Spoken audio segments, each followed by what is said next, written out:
welcome back to my channel. My name is Mdevaan and welcome to my kitchen. Today I'm making pocho soup with pork shanks. If you want to know how I got here, please keep watching.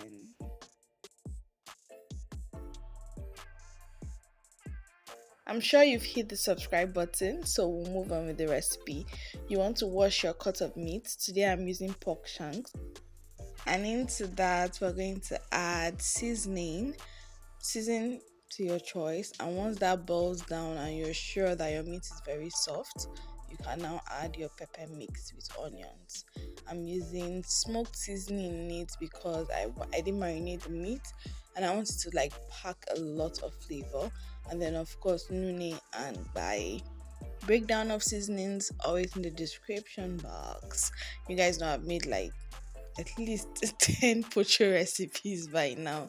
Thank you so much for watching, guys. Please hit the subscribe button. I'm serving this with pounded yam and chicken egusi soup.